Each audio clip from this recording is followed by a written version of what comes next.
From the KPFK studios in Southern California, it's the Ralph Nader Radio Hour. Stand up, you've been sitting way too long. Welcome to the Ralph Nader Radio Hour. My name is Steve Scrovan, along with my co-host, David Feldman. Hello there, David. Hello there. And the man of the hour, Ralph Nader. How are you today, Ralph? Very good. Ready to go. Okay. No nonsense. We're going to get right to it. And I'm glad we're going to get right to it because we have a special show for you today. Special because this coming November 30th is the 50th anniversary of the publication of Ralph's groundbreaking book, Unsafe at Any Speed, which was published back in 1965. David, wish Ralph a happy anniversary. Did you get the flowers? No, I don't need the roses. I need more cars recalled that need to be fixed. We'll work on that. And here's one way we're going to work on that. On today's show, we are going to celebrate that important piece of work, which Time magazine named one of the top 100 influential nonfiction books of all time. We're going to talk about its birth, its history, and how its publication marked the beginning of the modern consumer movement. Now, I know, Ralph, you are not a fan of nostalgia, so we are only looking back as a way to inform the future. And here's how we're going to do it. I've selected a number of clips from the documentary that Henriette Mantel and I directed entitled An Unreasonable Man. That's you, Ralph. I'm sure you know that. Yes. For those of you not familiar with the film, the title is inspired by a quotation from George Bernard Shaw. I looked up that pronunciation, by the way. A lot of people say Bernard. This is Bernard. And it goes like this. The reasonable man adapts himself to the world. The unreasonable one insists on adapting the world to himself. Therefore, all progress depends on the unreasonable man. So what we're going to do is play a number of clips from the movie that helps tell the story about how Unsafe at Any Speed came about and about why such a relatively technical book on a fairly unsexy topic made such a big splash. And then we'll talk about each clip. The first clip is a short one that starts out with a bang, or rather a car crash. The first voice you will hear will be a 32-year-old Ralph Nader at a Senate hearing. The next voice you will hear will be David Bollier, who was a guest on this show last year talking about our nation's commons. And he's also something of a consumer movement historian. So roll that clip, Jimmy.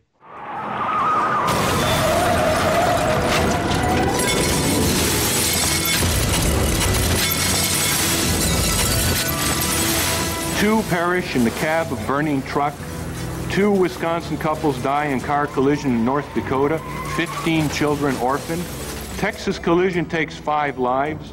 Crash kills 6 on Chicago highway. And on through the daily newspapers. Ralph decided that auto safety was of interest to him when some friends of his had been victimized by unsafe cars. Frederick Condon was a Harvard Law School classmate of mine, and at age 28, with a wife and 4 children, he was driving home from work in New Hampshire one evening, and the car rolled. There were no seat belts in those days. He was half in, half out on the roll, and became a paraplegic. And on his own, as a freelance journalist, Ralph wrote an article for The Nation magazine in 1959 about the designed-in dangers of automobiles. Totally novel topic at the time. Now, Ralph, you wrote that article in The Nation, and you came to the attention of Daniel Patrick Moynihan, who was working at the Labor Department, I believe. Yes. Tell us a little bit about him and how he got in contact with you, and this kind of started a bit of this ball rolling, right? Yes, he always had an interest in traffic safety before he went to the policy planning section of the Department of Labor under Secretary Willard Wirtz. This is during the Kennedy-Johnson years. And he called me up and he said, this is before the article in The Nation, actually.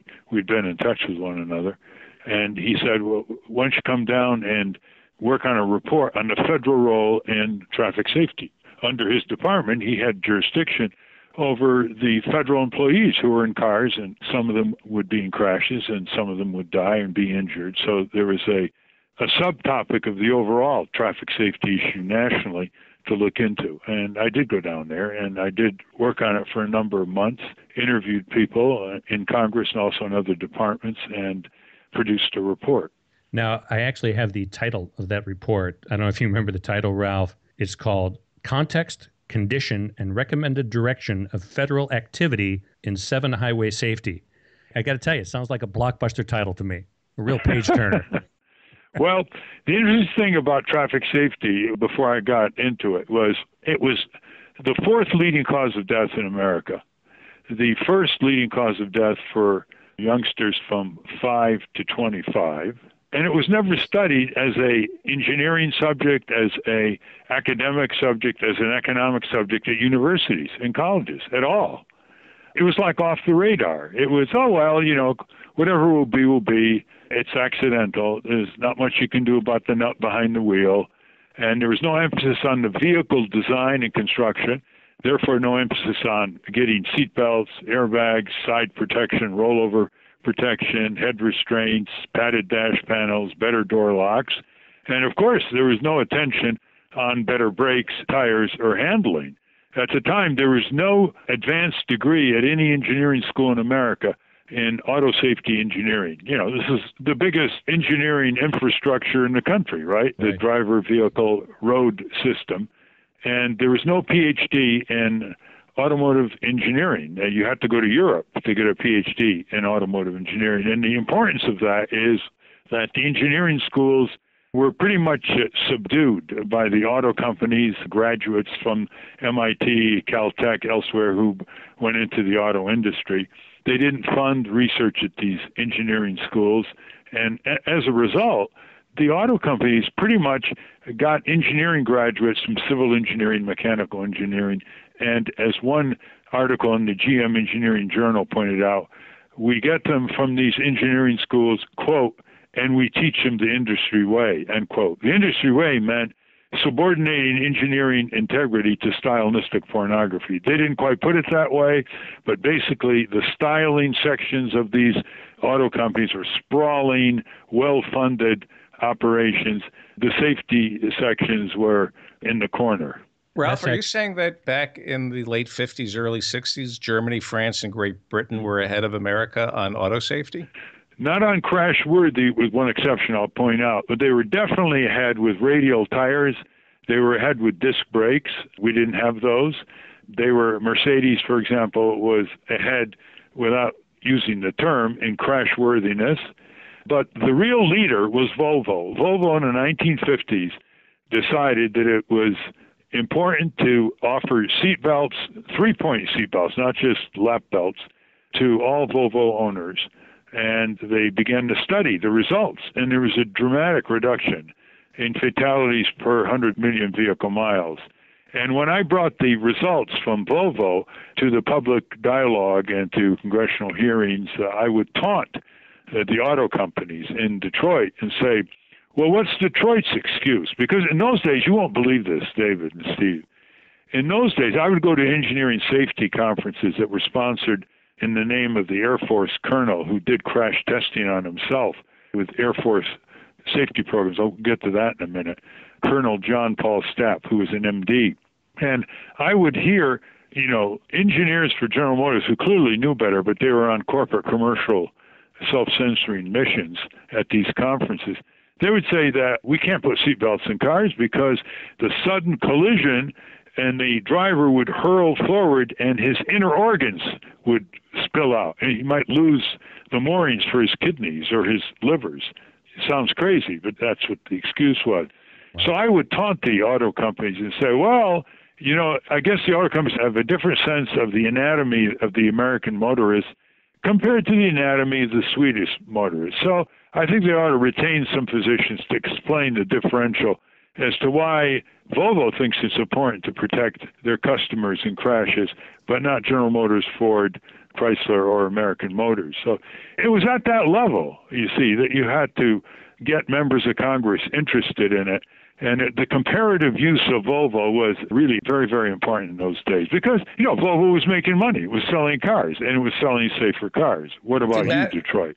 Did Madison Avenue pick up on this? Did Madison Avenue, before you ever start selling auto safety to the American people? Well, they were real culprits because they would contrive these ads that were just mind-blowingly reckless. For example, they would say, when you get behind this 400 horsepower vehicle, you'll have your own nuclear deterrent. Or here's another one. When you get behind this 350 horsepower vehicle, you'll feel like a human thunderbolt. Like a human thunderbolt? I mean, that's really consoling and restraining of some of the teenage drivers on the highway. And they were all hyping horsepower, style. They were spending millions of dollars redesigning grille patterns so they looked more stylish, or putting on hood ornaments or fins. I would also taunt the auto people by saying, everything you do in the car is functional, right? Absolutely. Well, could you tell me the function of the hood ornament? Could it be that you're trying to protect the vehicle from pedestrians? I mean, there was piercing killings of youngsters and adult pedestrians. It only took a few miles per hour collision. And also people walking even through parking lots and getting caught on hood ornaments and cutting themselves, or getting caught on these sharp tail fins. Some of the listeners may remember what the 59 Cadillac looked like. It had a three-pronged, lurid tail fin on both sides that I described as similar to the tails of the Trigosaurus dinosaur. Wow. But there was no discussion about auto safety in the 40s and the 30s and the 20s. That people didn't notice. Let me tell you, David, let me tell you, this is a good lead into the next clip, that question you're just asking now. So the discussion of auto safety, roll this next clip, introduce this next clip, and I think you get an answer to your question. Okay. This next clip tells us a little bit about the auto company's attitude towards safety. In addition to Ralph, we're going to hear from Henry Ford II and Ralph's longtime colleague in the auto safety wars, Joan Claybrook. This must be an important announcement, because Henry Ford II is addressing the group. We at Ford Motor Company, in the 50s, Ford Motor Company put a safety package on the road in 1955, 56. I am most happy, therefore, to announce that all of the Pioneer safety features and the specifications and design... It had a lap belt, a padded dashboard, a padded sun visor. These were all optional equipment. That safety package was extremely popular. But then General Motors got infuriated and called up Ford and said, called Henry Ford, and they said, if you don't get rid of that package, we're going to undercut you and put you out of business. Henry Ford decided that they would drop the safety package. It wasn't that safety didn't sell. They couldn't supply enough safety belts for this. It was that the program had been cut off by the auto executives. Behind it all was they didn't want federal regulators telling them how to build a car in terms of safety, and then they said if it's done in safety, it will be done in pollution control, and it will be done in fuel efficiency, and that's an easy sell in Detroit. That would cool off any engineer or business executive who wanted to continue selling psychosexual dreamboats. Who came up with the term psychosexual dreamboats? I think I did, because I would read the ads, and they were really pretty lurid, and, they always had a beautiful young woman next to a car in the dealer when they're promoting these vehicles. It was the trivialization of an essential engineering system, the vehicle-highway driver interaction. And they sold the way companies sold soap or toothpaste or cosmetics, with the same kind of motivation to distract the motorists into trying to evaluate their car and their expectation level in terms of style, design, interior decor, shape of the vehicle, and horsepower. And of course, they distracted and lowered the expectation levels of motorists and didn't inform them. The pressure was off the auto companies to reorder their priorities and build crash-worthy, safe operational vehicles that were fuel efficient and reduced pollution. And that was what I really zeroed in on, because if you raise the expectation level of motorists, if they start thinking, Jesse didn't have to die in that crash. My daughter didn't have to be crippled in that crash. We really could have survived and had a great vacation, but we were injured in a 20-mile-an-hour or 10-mile-an-hour collision, and we didn't have to be. That was the beginning and the end of the auto company's subordination of safety engineering to stylistic trivia and marketing techniques. But the point is they had all of this technology. It wasn't like it hadn't been developed. They were just sitting on it, right? Yeah, they literally had virtually all of the technology that we now take for granted in our cars. The first collapsible steering columns were patented before World War I. I would go to the U.S. Patent Office and dig up all these patents, because that's the best way to go after the auto companies. I hoisted them by their own petard, as the lawyers say. They were their own patents, and they would say, for example, we want a patent on this collapsing steering column because in present cars, in left side collisions, the existing steering column would ram back into the driver's seat and kill the driver. Well, you couldn't have better evidence than that, especially since it was 50 years later, and they didn't put in collapsible steering columns until the mid-60s. And so they had all this. The seat belts, I like to say, go back to World War I airplanes, where they had seat belts restraining pilots in their maneuvers and going up and down, fighting with German planes. They had them restrained. They had them restrained for fighter pilots in World War I, but they didn't restrain millions of drivers. The dash panel, the padded dash panel, goes back to the ancient Roman chariots. For heaven's sake, I would say to larger and larger audiences and on radio and TV, if the ancient Romans could put padded dash panels on their chariots, isn't that enough lead time for General Motors? Yeah, I think so. Ben-Hur had this stuff. Yeah. And as far as airbags, this was secret. They secretly tested airbags, Ford and General Motors, at their proving grounds in the mid-50s, maybe early 50s. And then they put the wraps on them. Because the whole theory of marketing by the auto companies, and think of the tragedies, the hundreds of thousands of deaths and serious injuries every decade. People were dying at the rate of 1,000 a week in the U.S., and many more injuries and huge economic losses. And the auto company marketing strategy was, well, we know that these are proven safety devices. Our engineers are pretty good at that. But the minute we start talking safety, people start thinking crashes. They start thinking bloodshed. They start thinking people in wheelchairs. And that's going to mess up the way we sell our psychosexual dreamboats. There was no National Highway Safety Bureau when you began writing Unsafe at Any Speed. So how accurate were these numbers on the fatalities and injuries? Well, they were pretty accurate because the National Safety Council would put them out regularly. They'd predict how many would be killed in an upcoming Memorial Day weekend, or Labor Day, or 4th of July. They were pretty accurate. The government had no role. The federal government had no role. The state governments, they had a few standards for brake fluids that were developed by the auto industry's captured automotive engineering society called the Society of Automotive Engineers. There were no legal frameworks. So it's like nanotechnology and biotech today. There were no legal or ethical frameworks for the auto industry because the National Safety Council and other pawns of the industry, what I called in my book Unsafe at Any Speed, the traffic safety establishment, wanted to blame the driver. I mean, they'd have quotes from tire and auto industry executives that would go like this. As far as we know, the vehicle doesn't drive off on itself.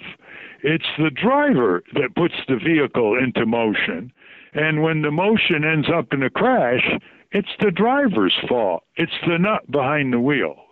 Well, so I dug into human factors engineering. I used Air Force material that was sponsored by the Air Force because, believe it or not, the Air Force was the first sponsor of research into crash-worthy vehicles at Cornell Medical School, Harvard School of Public Health, and others. They spent about $3 to $5 million in the early 60s, maybe late 50s. Why?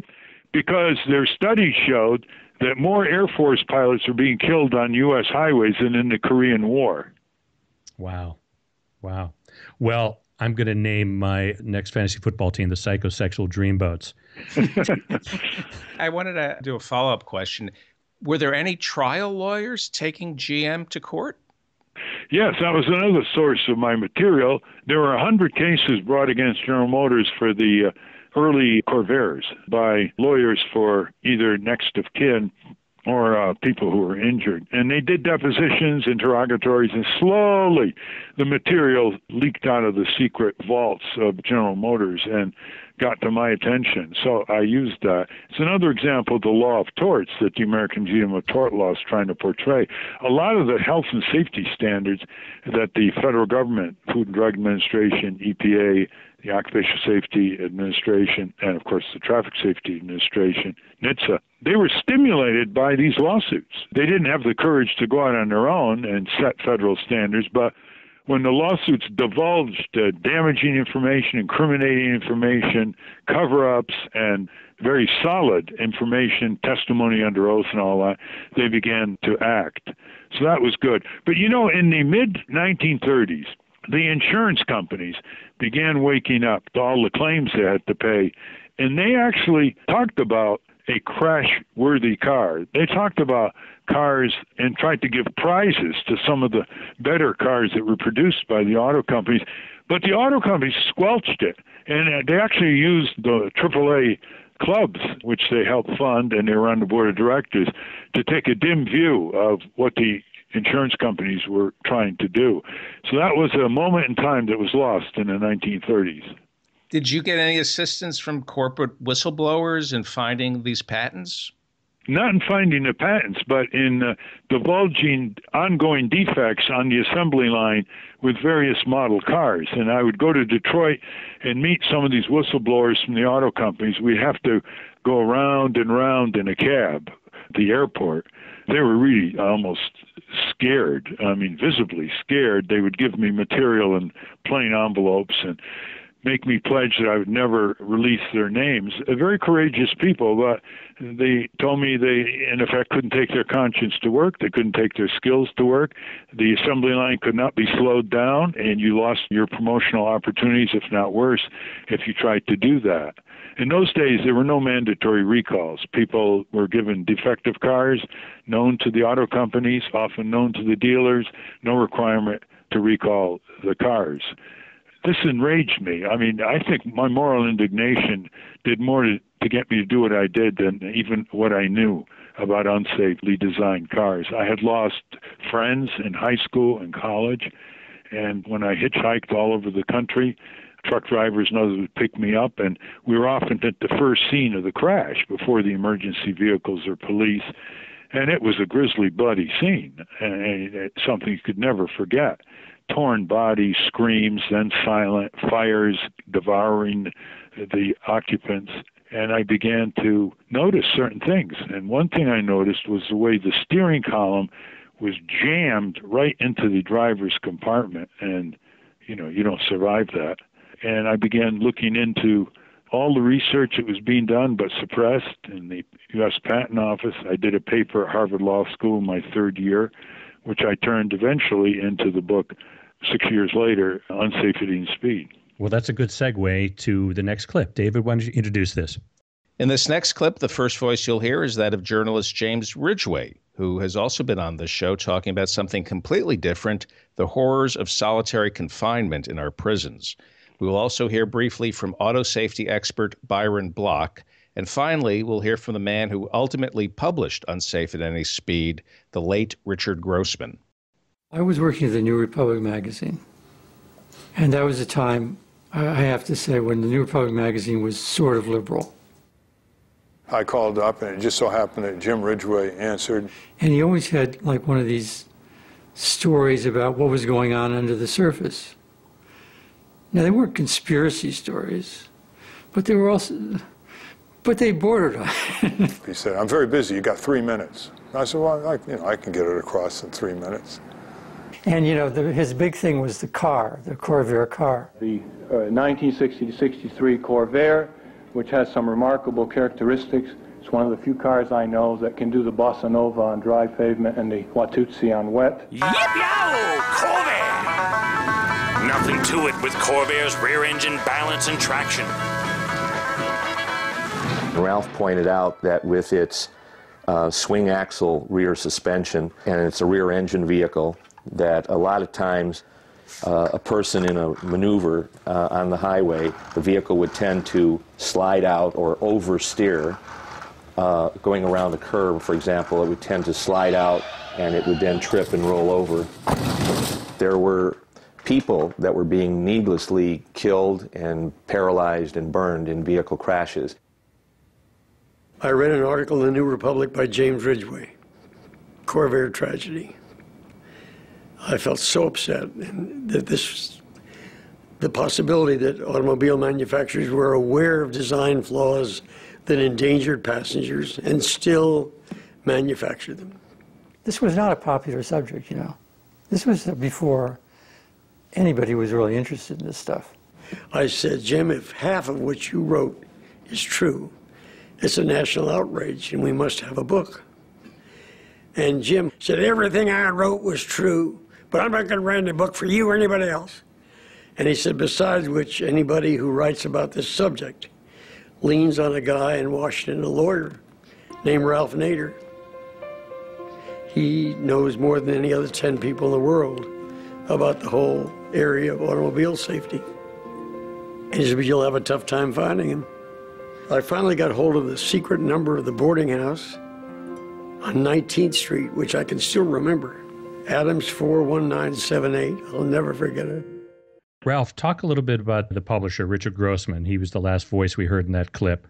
Richard Grossman got out of the Navy in World War II, and the first thing he asked himself was, I want to find a mentor. And he chose Ralph Waldo Emerson. Remarkable, isn't it? And yeah. He ended up writing 2 books or so on Ralph Waldo Emerson, as well as other books he wrote that were very compelling. Anyway, he started a small publishing house down in lower Manhattan, and it was actually a walk down into a basement office. It was very colorfully decorated and posters on the wall. This was in the disruptive 1960s, and I couldn't get a publisher for this book. I remember I sent a summary of the book and a couple chapters to a man who was called the founder of the paperback revolution. I think it was Alfred Knopf. And he wrote back saying, well, it's an interesting subject, but I think it would be mostly of interest to insurance agents. Yeah.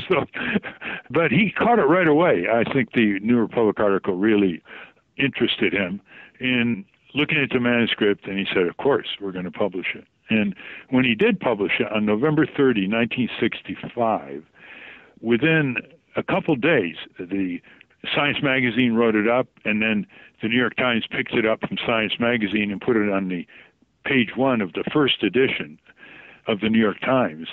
I think within a day or two, maybe a week, he got a telegram from General Motors saying they'd like 12 copies shipped by airmail to Detroit, and would Grossman Publisher take a check from General Motors in the interim. And I remember Dick turned to me and said, I think we can rely on the General Motors check not bouncing. Yeah.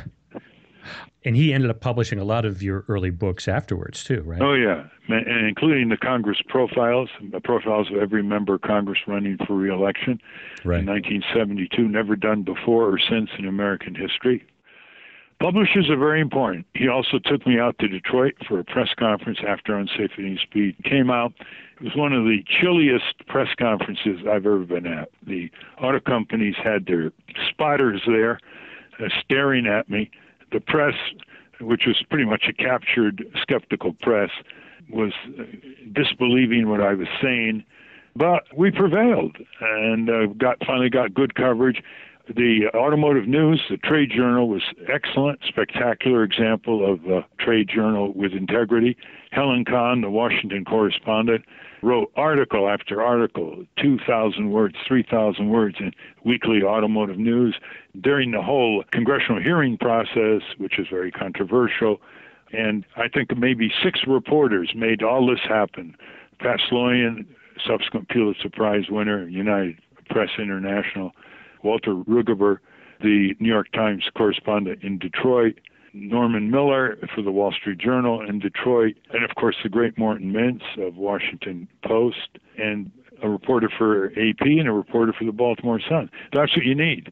The equation for success was getting committee chairs to hold hearings who believed in the legislation to regulate the auto industry and upgrade the engineering integrity and safety of the auto industry's fuel efficiency and air pollution. And then you needed reporters who would cover it as a daily beat which they really do now. They're looking for Pulitzer Prize-winning features. And you need the contact in the White House. And I made a good contact with Joe Califano, who was the chief of staff for Lyndon Johnson. And that triumvirate did the job in just 9 months or so. Unsafe at Any Speed. Well, let's not get ahead of ourselves here, Ralph. Okay. I'm going to stop you right there because Okay, we're go ahead. going to let this story play out for the people. We're only about halfway through. Right. Okay. So I'm going to introduce our next clip. You're going too fast. Okay. Ironically. Yes, it's unsafe. In addition to hearing again from David Bollier, Joan Klapik, and Richard Grossman, in this clip you'll hear the familiar voice of Lawrence O'Donnell from MSNBC. And he wasn't around during that time, but when I was doing the movie, we interviewed him, and he was writing for the TV show The West Wing. And it turned out, coincidentally, he also had been an aide to Daniel Patrick Moynihan, but that was in the 90s. Moynihan was a senator by then, and this is 30 years after Ralph had worked with him. And to our benefit, O'Donnell was well aware of this history and did a great job articulating for us in the film how Americans feel about their cars. So let's roll that clip. He took that isolated accident, which was always blamed on the so-called nut behind the wheel, and said that no, this is something that's preventable. We can design cars more safely. That hadn't occurred to anybody before. The nut behind the wheel is a myth. You know, what kills you in an auto crash is how the structure of the vehicle behaves. And yet they said the whole thing is how you drive. Not that the steering wheel spears you, not that the roof crushes in on your head. No, it's how you drive that's relevant. It's a myth. People knew that automobile accidents had been occurring for decades. What they didn't know was that this was a systematic issue. The engineers knew all along that they were building junk. I'd fly to Detroit Airport and we'd circle the airport in a unlabeled motor vehicle while I was interviewing these whistleblowers who I called hidden patriots. And of course they didn't want their names known because they'd be fired by the auto company that employed them.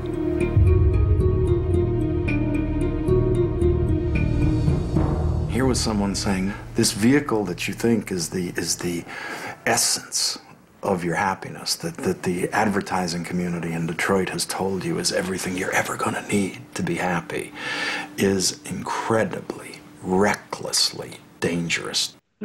I know there are laws to protect government whistleblowers. Is it easier to find a corporate whistleblower these days? Well, definitely easier than the old days. First of all, there are public interest law firms who defend them, like the Government Accountability Project known as GAP in Washington, D.C. Second, there's a tradition in the economic fraud area, federal laws that give whistleblowers a bounty, a percentage of what their disclosures have recovered for the taxpayer, whether it's fraud on Pentagon contracts by the contractors or fraud on Medicare or Medicaid by the health insurance industry. And so the whole idea of whistleblower, which before we had our first whistleblowing conference in the early 1970s, whistleblowers were considered snitches, unsavory, disloyal people. And now the status of whistleblowers, pointed out in the Wall Street Journal recently, is becoming more of an ethical employee, an employee who can't stand the illegalities of his corporate employer or government employer and takes his or her conscience to work and wants to blow the whistle to protect people out there from being injured in greater numbers or killed or defrauded. What happens if you're a corporate whistleblower, but you're blowing the wrong whistle? Can you then be fired? Yes, you can be fired if you blow the right whistle, too. It's no picnic. You can be ostracized forever from companies who don't like whistleblowers, from ever being hired, and so your skill is not marketable. Your family's under tremendous pressure. However, I think the media is more responsive now. There are some protective laws, like if you blow the whistle on Dow Chemical for polluting a waterway illegally, under the Federal Water Pollution Act, you can be protected if Dow Chemical goes after you. So you have a right to tell the truth, in effect. So gradually, these rights are going inside the corporation, fed by our Constitution. Even though the Constitution stops at the corporate door, more and more the rights of whistleblowers in court cases, in the courtroom of public opinion, and in some of these protective laws are carrying the day. That's an extremely important thing for consumers and workers, because when company bosses know that someone inside their company is going to blow the whistle and be protected or even get a share of the returned unseemly gains, they're going to behave. I mean, this is a really important inside deterrence, these giant corporations, and it's a unfolding drama. In this clip, the intrigue begins. There's a cavalcade of characters in this one, and we're going to hear once again from publisher Richard Grossman and Jim Ridgway. We will also hear a voice that belongs to Justin Martin, a writer who wrote a biography of Ralph. The female voice belongs to Ralph's sister, Claire. Then we are going to hear from two Washington Post reporters. The first is Bryce Nelson, who was mistaken for Ralph in the Capitol building. And the second is Morton Mintz, who Ralph just mentioned, who ended up breaking an important story about Ralph in the Post. And Ralph's Harvard Law School classmate Joe Page is a soundbite. Then the last two should be voices the general public might recognize, but I won't confirm until afterward. That's my way of being intriguing. Roll it, Jimmy. The issue about marketing that book always was, do people, even if it's every word in it is true and everything about it is as outrageous as he says, do people want to read about that? There was one particularly interested party, and this made all the difference. Somebody once said to me, is Ralph paranoid? And I said, he's only paranoid because people are following him. Ralph, being of a somewhat suspicious mind, quickly caught on that there were these coincidences and people accosting him, including a woman in the supermarket. A young lady came up and said, we're having a discussion on foreign affairs. Would you like to join us? Well, you know, this is rather strange. You know, I mean, it's not like you're at some party or you're at some classroom and someone says that. You're buying cookies, you know, from the cookie counter. I think she was interested in a domestic affair. The same thing goes on here all the time. The only reason anybody investigates anybody, you know, outside of these congressional hearings, which now don't amount to anything, is to smear people, following them around, usually trying to get them in sexual activity, is to get them down. He started to get calls at odd hours, 2 or 3 in the morning, and they would have strange covers. They'd say, you know, this is Western Union calling, there's a package for you, that kind of thing. They'd also say threatening things like, you know, watch out, buddy boy. Mother was getting calls in 3 o'clock in the morning calls saying, tell your son, you know, to shove off. There were threats. I was walking to the old Senate office building in an underground corridor that they use. One of the Capitol policemen said to me, you better get out here, there are a couple of detectives following you. And I said, what do you mean? There's 2 guys following me. He said, didn't you write a book on auto safety? I said, no. It was February of '66, a Saturday afternoon, when Ralph Nader told me he'd been followed the previous day. Well, you can't write a story saying somebody says he's being followed. There's absolutely no evidence of it. I felt that I better tell somebody in case I wound face down in the Potomac or Anacostia River or something strange was going on. So I told my editor, the national editor of the Washington Post, Larry Stern.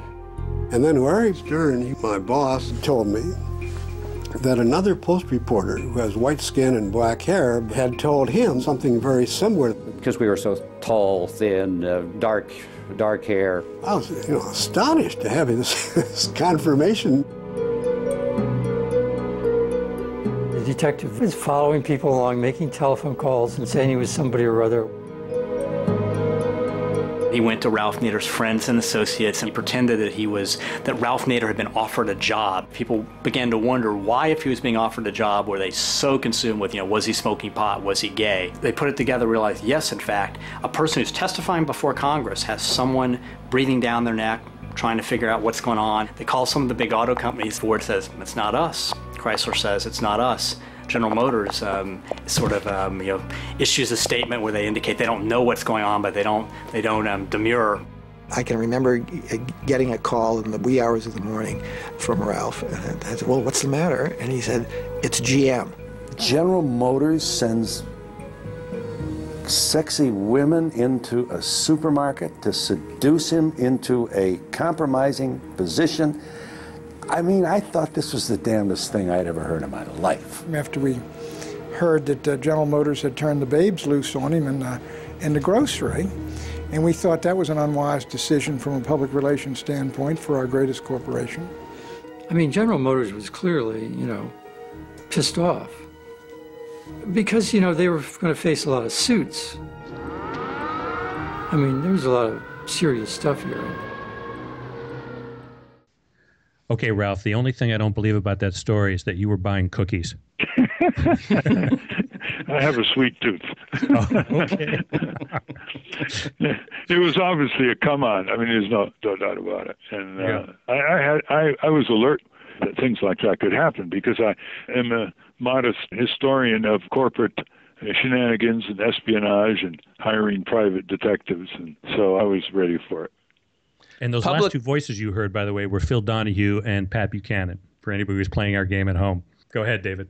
Well, I wanted to ask you about Pat Buchanan in a second, but public relations notwithstanding, is it against the law for GM to spy on you? Well, it depends how intrusive it is. Obviously, if they try to go into my files without my knowledge or they trespass on property, offices, whatever that is. The second is if they try to destroy your reputation, that invokes a slander cause of action, libel suit. So there are certain boundaries. They can criticize me sharply. They can go on mass media. They can put rebuttals. They can even try to expose some personal background, which they try to do. But the means they use can often come up against the legal barriers. And that's what we did. We sued them and got a settlement for $425,000 from General Motors. And how did you invest that money, Ralph? Put it right back into starting a group that monitored General Motors, the auto industry, and eventually any industry we thought was misbehaving, violating the law, or harming consumers, workers, taxpayers, communities, you name it. I had great pleasure in turning General Motors' check into its own watchdog. I have a question for Steve. Yes. How many people do you know would take that settlement and not put it into a cash management account or buy stock with it? Seriously, I'm being serious. No, Ralph's probably the only one, or now maybe one of the people he has Johnny Appleseeded over the years. But my question is, what does that say about the arrogance of General Motors that they think they thought they could get away with this? Because they got away with it in the past. They would, like Ford, they would hire former FBI agents who retired as part of their detective corps, and they would go after critics. I remember in the depositions of the case we brought against General Motors, my lawyer was Stuart Spicer, who was a great aviation safety lawyer and a prolific author on legal subjects. He drew from General Motors this following episode. There was somebody in the early 60s in Harlem, in New York, who criticized GM because they did not have any African-American owned auto dealerships. And what did GM do? They sent private detectives to get dirt on this guy.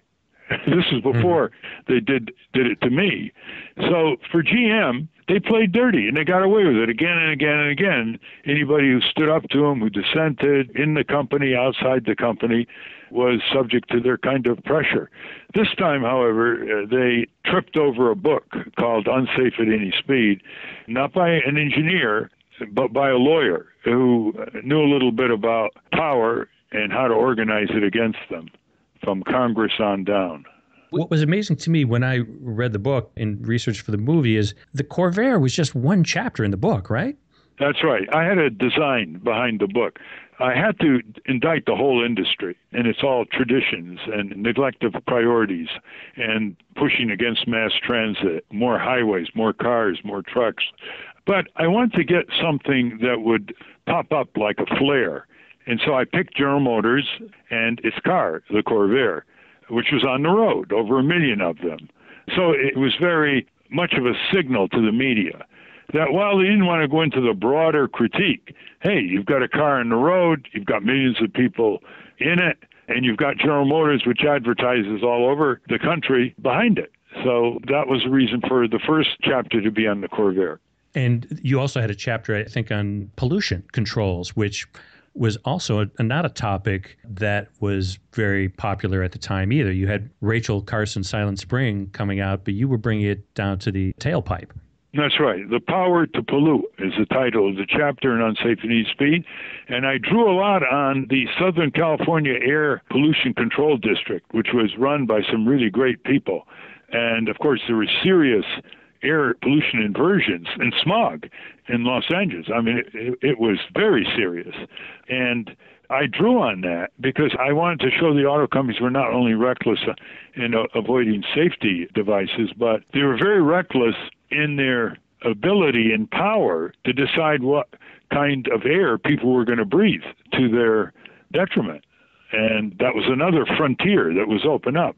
So maybe some health specialists and public administrators were not particularly interested in auto safety. They would be interested in air pollution, lung respiratory diseases, for example, and property damage, which pollution caused in the billions of dollars.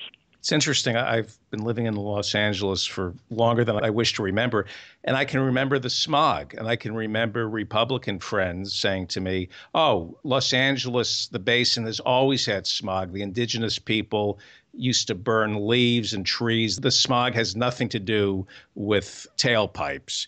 And Steve, when you're driving around Los Angeles, you can actually see mountains now. They've actually cleaned the air. Right, exactly. Many, many more vehicles now than before, and the air is a lot cleaner. Listen, in the 60s, here's how bad it was. Talk about Unreasonable Man. People adjusted to it, as David just pointed out. They just took it. Well, that's the way the world is. You know, we got a big city, we got a lot of highways, we got to get from A to B, and we got to have motor vehicles. They didn't get informed about how they could have a lot more clean motor vehicles. So I once was watching a television station in L.A., and on came an ad which said this, essentially, buy Murine, the cure for smog-ridden eyes. So they actually, they got sales off this thing. Right. And that wasn't the only product as well. So the idea was the world was not required to adjust to unreasonable men or women. The human beings had to adjust to GM and the other auto companies' world, using our air as their toxic sewer and suppressing the engineering capabilities in their own company who could have done otherwise. I saw you on YouTube speaking about 3 years ago, and you gave validity to the claim that the auto industry and the oil industry and the tire industry collaborated to get rid of the trolleys in Los Angeles. I just thought that was something from Roger Rabbit. No, it's considered one of the greatest economic conspiracies in American history, and it's a matter of a public record. What happened was in the 1920s and 30s, as the auto companies wiped out the horse and buggy business, their main challenger was the trolley cars, the electric trolley cars. So first they tried to buy them out, and it was resisted. Then they went to the banks that provided credit for the trolley companies to try to cut off the credit, and they didn't get that far. So then they tried a new tack. They connected with the tire company and an oil company and General Motors, representing their respective industries, and systematically started buying up these beleaguered trolley systems, starting with the biggest one in the world in Southern California, and moving on to about 28 other metropolitan areas. And what they do when they bought them up? They ripped up the tracks so that there'd be no competition, and people would have to buy cars to get around on the ground. And so the Justice Department got wind of this, and in the old days, they meant business.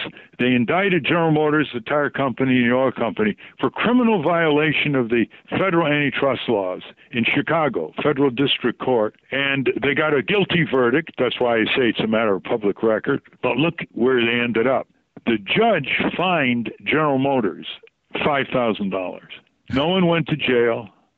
The deed was done, the trolleys were ripped up. And after all this record, which was then incorporated in a great Senate committee antitrust report under Senator Philip Hart, all this record and the damage to this day, you can attribute a lot of these clogged highways to the destruction of the trolley car industry in the 1930s and early 1940s. Today, you can attribute some of that congestion and pollution and gasoline wastage and temper tantrums and delay of time you can attribute that to that conspiracy. And all GM was fined was $5,000. Wow. Well, we're heading into the home stretch here, gentlemen. We've got one more clip, and we're getting towards the end of the show. So, David, why don't you set this baby up? In addition to a lot of the voices you've already heard, you're also going to hear Senator Robert F. Kennedy, Senator Abraham Ribicoff, President Lyndon Johnson, and a young Ralph Nader. When this was confirmed that General Motors was responsible, the Senator Ribicoff from Connecticut, who headed the relevant Senate committee in this area, went ballistic. The president of General Motors was summoned. You've got television cameras out there, and you've got a packed congressional hearing room. Everything's set up for maximum theater. You've got Bobby Kennedy there, Abraham Ribicoff, and then at a lower elevation, James Roach, CEO of General Motors. Legal right to ascertain necessary facts preparatory to litigation. I don't see how you can know and order the investigation and then put out a statement like this, which is not accurate. That, Mr. Roach, disturbs me as much as the fact that you conducted the investigation in the way that it was conducted in the beginning. It made a huge impact because it was clear that there was something substantive here. Let us assume that you found something wrong with his sex life. What would that have to do with whether or not he was right or wrong on the Corvair? Nothing. What? Ribicoff had a copy of the book on the table in front of him as he was questioning General Motors, who said, and so you hired detectives to try to get dirt on this young man, to besmirch his character because of statements he made about your unsafe automobiles. And then he grabbed the book and threw it down on the table and said, and you didn't find a damn thing. I think the thing that has persuaded me to continue and continue in this area is that I don't want to have a climate in this country where one has to have an ascetic existence and steely determinations in order to speak truthfully and candidly and critically of American industry. I want to apologize here and now to the members of this subcommittee and Mr. Nader. I sincerely hope that these apologies will be accepted. When the chairman of the big corporation admits something like that and apologizes, boy, that's big news for everybody. It launched Ralph Nader into instant national prominence. And it intersects with the auto safety bill. The hearing on Ralph being followed by General Motors was in March of 1966, and the bill's through the Senate in May. It was just amazing. Will somehow be able to build in more safety without building on more costs. If you get things out in the open, you'll get some action.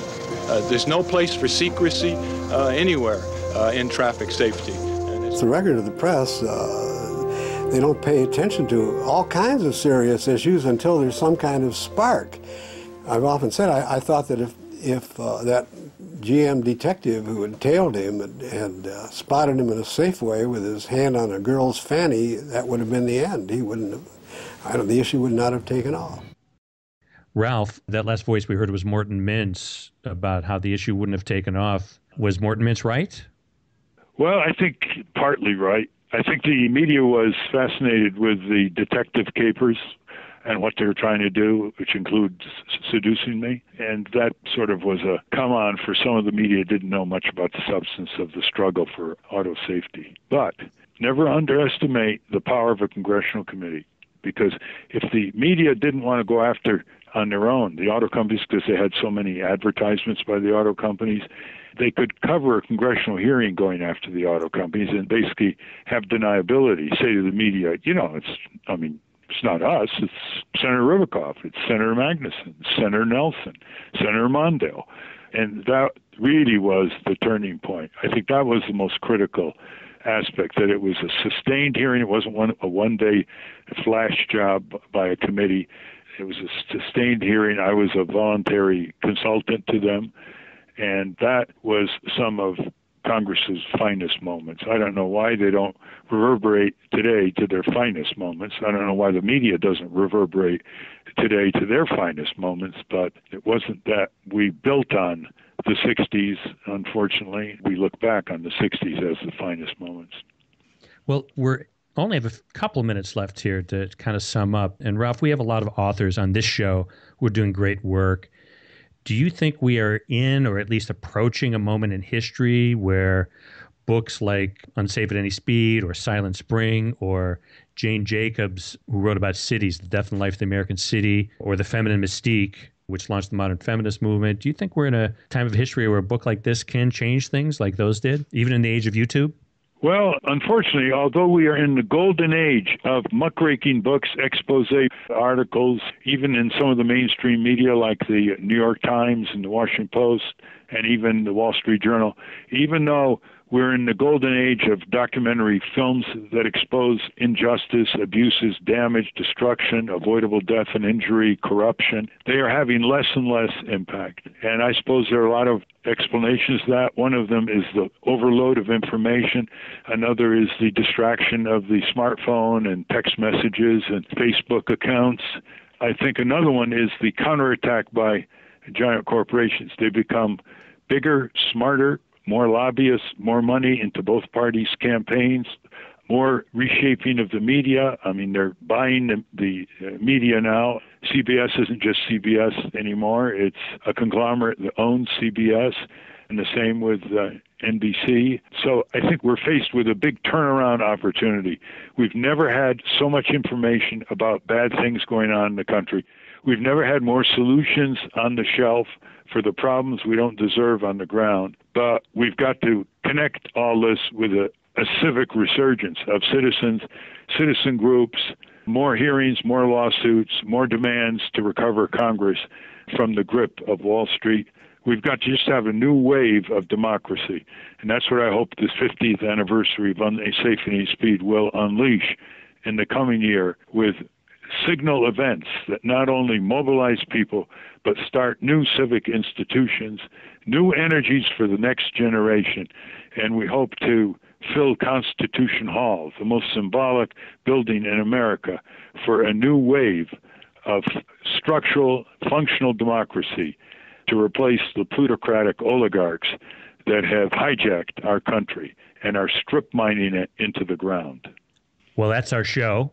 To order your hardcover commemorative copy of Unsafe at Any Speed, autographed by Ralph, go to nader.org.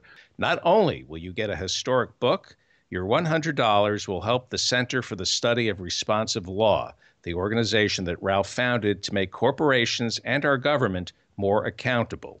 Go to nader.org to get your copy. Well, I just wanted to say on behalf of all of us, thanks, Ralph. It was a great privilege, believe me, to live in a country where you could do something like this, and we want to keep it that way for next generations to come. Oh, step up. Rise up. Stand up.